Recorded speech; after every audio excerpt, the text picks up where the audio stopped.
عید الاضحیٰ یہ عید مسلمانوں کا ایک عظیم تہوار ہے جو قربانی کے جذبے اور اللہ کی راہ میں تسلیم و رضا کی یاد دلاتا ہے۔ عید الاضحیٰ کی تاریخ حضرت ابراہیم علیہ السلام کے ایک عظیم امتحان سے جڑی ہے، جب اللہ نے حضرت ابراہیم علیہ السلام کو حکم دیا کہ وہ اپنے پیارے بیٹے حضرت اسماعیل علیہ السلام کو قربان کرے۔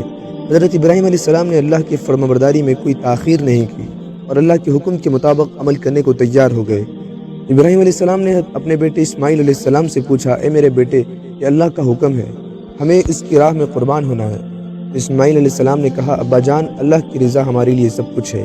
جب قربانی کا وقت آیا تو اللہ نے ان کی آزمائش کو آسان کر دیا اور ایک عظیم جانور بھیجا جسے حضرت ابراہیم علیہ السلام نے ذبح کیا۔ قربانی یعنی اللہ کی راہ میں جانور یا کوئی چیز اللہ کی خوشنودی کے لیے وقف کرنا۔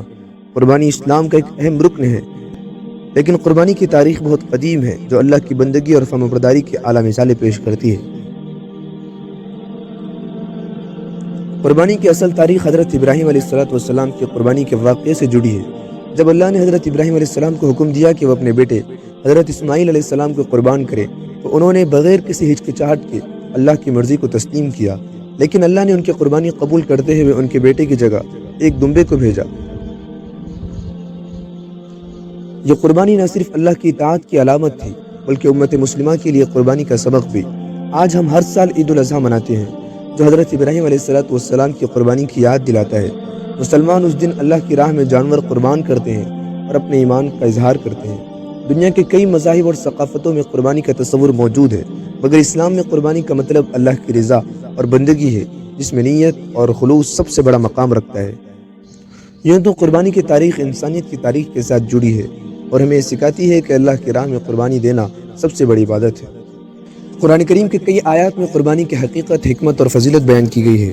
سورۃ الحج کی آیت نمبر 36 اور 37 میں اللہ تبارک و تعالیٰ نے ارشاد فرمایا، وَالْبُدْنَ جَعَلْنَاهَا لَكُم مِّن شَعَائِرِ اللَّهِ لَكُم فِيهَا خَيْرٌ فَاذْكُرُوا اسْمَ اللَّهِ عَلَيْهَا صَوَافَ فَإِذَا وَجَبَتْ جُنُوبُهَا فَكُلُوا مِنْهَا وَأَطْعِمُوا الْقَانِعَ وَالْمُعْتَرَّ كَذَلِكَ سَخَّرْنَاهَا لَكُمْ لَعَلَّكُمْ تَشْكُرُونَ لَن يَنَالَ اللَّهَ لُحُومُهَا وَلَا دِمَاؤُهَا وَلَكِن يَنَالُهُ التَّقْوَى مِنكُمْ كَذَلِكَ سَخَّرَهَا لَكُمْ لِتُكَبِّرُوا اللَّهَ عَلَى مَا هَدَاكُمْ وَبَشِّرِ الْمُحْسِنِينَ۔ اور ہم نے تمہارے لیے قربانی کے اونٹوں کو عبادت الہی کی نشانی اور یادگار مقرر کیا ہے، ان میں تمہارے لیے اور بھی فائدے ہیں، سو تم ان کو قربان کرتے وقت قطار میں کھڑا کر کے ان پر اللہ کا نام لے لیا کرو، اور پھر جب وہ اپنے پہلو پر گر پڑے تو ان کے گوشت میں سے تم خود بھی کھانا چاہو تو کھاؤ اور فقیر کو بھی کھلاؤ، خواہ وہ صبر سے بیٹھنے والا ہو یا سوال کرتا پھرتا ہو۔ جس طرح ہم نے ان جانوروں کی قربانی کا حال بیان کیا، اسی طرح ان کو تمہارا تابعدار بنایا تاکہ تم شکر بجا لاؤ۔ اللہ تعالیٰ کے پاس ان قربانیوں کا گوشت اور خون ہرگز نہیں پہنچتا، بلکہ اس کے پاس تو تمہاری پرہیزگاری پہنچتی ہے، تمہارا تقویٰ پہنچتا ہے۔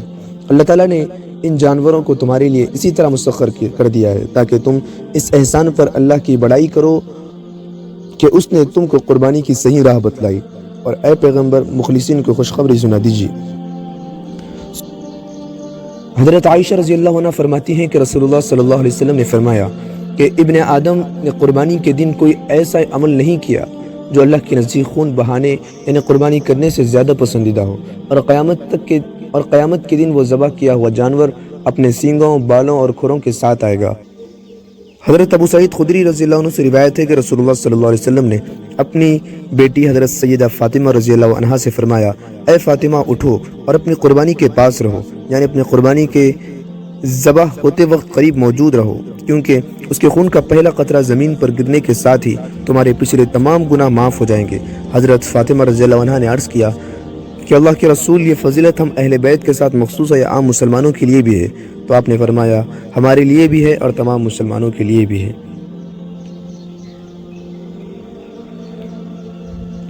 دوستو، قربانی سنت ابراہیمی کی یادگار ہے۔ قربانی کی ایک صورت ہے اور ایک روح ہے۔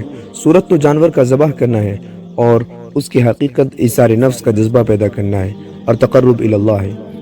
اصل میں قربانی کی حقیقت تو یہ تھی کہ عاشق خود اپنی جان کو خدا تعالیٰ کے حضور پیش کرتا، مگر اللہ تعالیٰ نے رحم فرمایا اور اللہ کو گوارا نہ ہوا، اس لیے حکم دیا کہ تم جانور کو ذبح کرو۔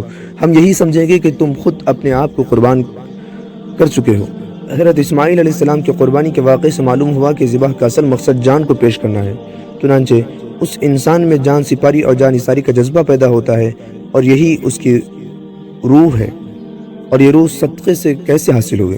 کیونکہ قربانی کی روح تو جان دینا ہے اور صدقے کی روح مال دینا ہے۔ نیز صدقے کے لیے کوئی دن مقرر نہیں، مگر اس کے لیے ایک خاص دن مقرر کیا گیا ہے، اور اس کا نام بھی یوم النحر اور یوم الاضحیٰ رکھا گیا ہے۔ کہ جو لوگ کہتے ہیں کہ قربانی کرنے اور جانوروں کا خون بہانے سے بہتر صدقہ دینا ہے، وہ بالکل غلط بات ہے۔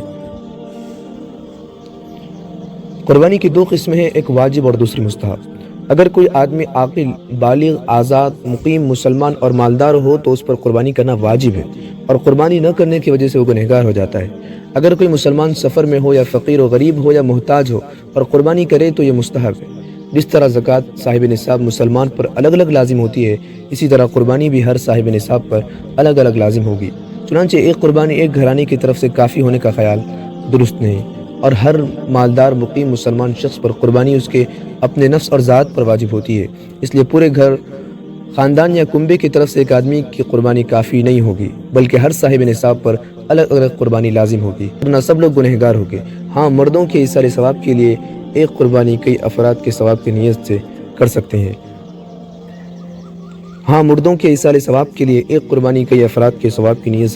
ہیں۔ مردوں کے ایثار ثواب کے لیے یا زندہ لوگوں کو ثواب پہنچانے کے لیے قربانی کرنا جائز ہے۔